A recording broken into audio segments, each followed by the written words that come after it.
thumbs up. All right. Congressman Scott Peters is helping to spearhead a big event known as the Military Transition Support Project, helping recently discharged vets transition to civilian life. Good morning to you. Good morning. So tell us a little bit more about that project. Well, you know, we talked a lot at the beginning of last year as I started my congressional service about how we could help veterans, and we wanted to pass good laws in D.C., but we have a whole team here on the ground to help work with veterans. In D.C., they advise you set up a military transition advisory board. And so I talked to my friend Ronnie Froman, who was a retired admiral, used to be the Navy mayor here. She said, no, that's a terrible idea. She said, we already have so many groups, so many agencies, nonprofits trying to help veterans get on their feet. And we came up with that idea of trying to get them all to work together. So it's led to this Military Transition Support Project, which is a project of our local military, the Navy and Marines, philanthropy through grant makers.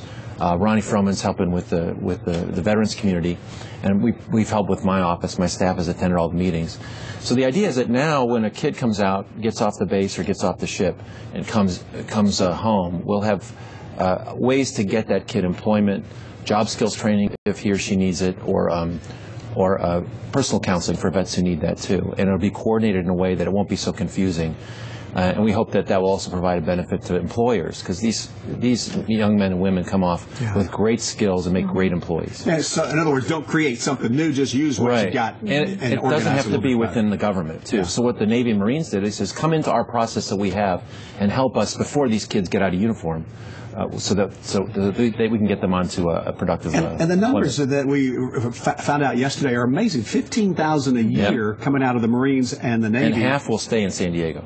And half of those will stay in San Diego. Every year. And there's not that many jobs out there, so it's something that they're struggling with. Right. And, you know, we pay a lot of attention to that. Obviously, what I think is exciting about this is you know, the military's always had a program in the military to inform these young men and women about what's going to happen.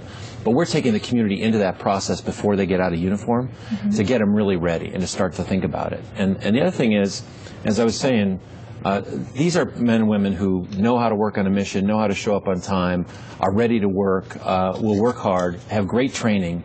And it would be a shame for our businesses if they don't know that these kids are out and available. And not to take advantage of it. Yeah. So we're excited about it. We think it'll be a national model for getting the community involved with helping veterans transition across the country. What do you think your biggest challenge will be? Well, right now we got to raise a little bit of money, about $500,000, to do testing to make sure that it works. We're going to prove that it works, and I don't have any doubt about that. And I think we've overcome one of the biggest challenges is the resistance of Washington, D.C., and frankly sometimes the military to do something different. And so I'm really excited that we have great leadership here from the Marines and the Navy to be willing and open to this, to be encouraging. We've got great veteran leadership here in the community, and it's exciting to be a part of it. I really hope it puts a lot of these vets back to work. I have vets on my staff. They're two of my best employees, no offense to the other ones, but they're terrific, and I think they'll be terrific for the economy. And you mentioned work ethic. It's something that's really overlooked a lot of times these days. And these men and women coming out of here, they have a work ethic, or not. Right. And they do. But, you know, the thing you have to appreciate is that as hard as they work and as disciplined as they are, sometimes the skills in the military are different from the private sector.